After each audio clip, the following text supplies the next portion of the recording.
So your show Stories with Piano #1, right? It's either #1 or #4. I'm not sure what we're calling it. So what goes into the process of selecting the right songs for a show like this? Yeah, it's a really interesting process to me. You know, my music director, Scott Cady, and I get together and we just listen to songs, play songs, we collect a lot of songs, and then we decide what songs we love, what songs I really love, and I feel like, I feel that deeply. Sometimes we listen to a song and I start crying and I go, yeah, that's the one for me. And then it's a process of sifting through and figuring out what's the galvanizing theme in these songs. And we realized years ago when we started doing this, that really their story songs are the songs that I'm drawn to. And so we group them emotionally. Can these hang together? Sometimes we'll have a great song and go, it just doesn't fit anywhere. It doesn't go with anything, and it can't really stand alone, so we don't do it. But it's a very, very interesting process. So the story songs that we choose, I say story songs because some of them are linear stories, like Ring Them Bells or Surabaya Johnny. That is a story that gets told. And sometimes it's from the point of view of a narrator, like Ring Them Bells, or in the first person, like Surabaya Johnny. But there are also songs that are stories, but not literal stories. They're more abstract. They are a moment in someone's life that is so emotionally full. It's describing a feeling maybe, and it speaks to another story. In other words, well, there's a story behind that moment. When you see someone on the street or on the subway and they're having a moment, you go, what's the story behind that? So that's sort of what I mean by some of these other songs. Can you mention like any specific instances where like there's a song you love, for instance, that you've loved all your life, but it's not until you're doing it for as a story song on the piano and you're getting to live this song that you go, so this is what the song's about. Yes, that's really thrilling. Not where it completely changes my mind, but when you go into the song and you start performing it and you put yourself in that place emotionally, you become the character, you find these things happen to you, and it reveals itself to you even more. And I think that's a sign of a really great song. There's a Tom Waits song that I sing that sometimes just I get a little frightened that I'm not going to come back from it because I think he's really a master, and so sometimes they do, but that makes it very, very exciting for me. It just makes it richer and deeper, and why I'm excited to come back here after 4 years and reinvestigate some of the material that I did before with some new songs as well, to see what it's like to come back, see what happens this time. I've been singing Surabaya Johnny since I was 32. That's 27 years I've been singing that song. And so each time I do it, I'm in a different place in my life, and there's more and more to it comes to me. Yeah, it's very interesting. When I did Chicago, I played Velma for almost 2 years, and then the next year I came back and played it again for a month, and then the next year I came back and that was fascinating because I would go, oh, look, here's something about Velma I didn't know. Yeah. But besides playing Velma, you've also played Roxy, and you've also played Mama Morden. Is Billy Flynn next for you? I did All I Care About Is Love as Billy Flynn with, was it Broadway Backwards? I did that with the ladies. Had fans, and I didn't wear a tuxedo. I wore a white suit with a black flower. I just turned it around, and I did that. And I've also sung, when Joel Grey has been honored, I have sung Mr. Cellophane as well. So.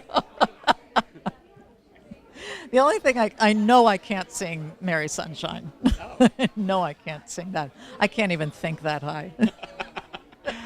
So, like for a while you were on Madam Secretary, which for many of us was like this, like, like perfect little, like, liberal paradise where we could like forget about the problems of the real world. So Sanity. yeah. So I wonder for you, what's the equivalent of that for you? Like, do you have any TV shows or do you have any records that you go to just escape the news?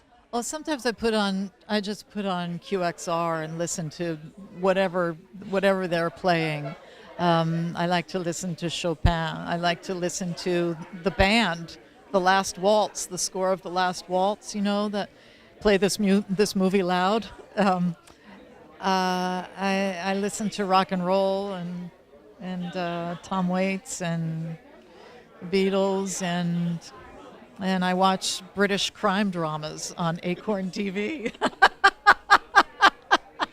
Those are addictive. Like, are there any that you're like, binging all the time? Well, Vera, I love Vera. Do you know the one I'm called Case Histories? Yeah, Jason Brody. How can I help you? Does your mind ever go like, I would love to see this as musicals and be in them? No, I haven't thought that. Oh, I should watch them, thinking what can we musicalize? That's a really interesting thought. I did think once, I thought, what about a Sherlock Holmes musical? But I thought, well, everybody would know who did. It'd be over. You do one performance and be like, yeah, we know, the gardener did it. Unless it was like that kind of show where, like they have different endings for every performance. Edwin Drood, I don't know if if they did that in the revival, but I remember in the first version, the audience would vote for who they thought did. But that novel was never finished. Right. So we don't know who Dickens was going to have be the... Right. That's always so exciting, I think. So I haven't seen you on stage in quite some time. Oh, come. I'll get you a seat. There's a couple people here who could help you out. No, but I mean like playing a character. So when are we getting you back on stage, like on a Broadway show? Oh, I don't know, but I'm ready. What are some characters on your bucket list that you would love to tackle? Oh, I don't know. I think I don't want to limit myself with a list, but I do like, there are certain periods of history and time and different parts of culture that are interesting to me. I'm a big fan of Tolstoy, so they've already done Natasha and Pierre, but that's like one of my favorite books is War and Peace, and that whole world is really, really interesting to me. Paris in the 20s is really interesting to me. There's periods, and medieval Japan is interesting to me. Some white interloper comes into Japan. I don't know. They've already done that too, I guess. But I don't know. There's no specific character, although I suppose there's some historical figures that might be interesting.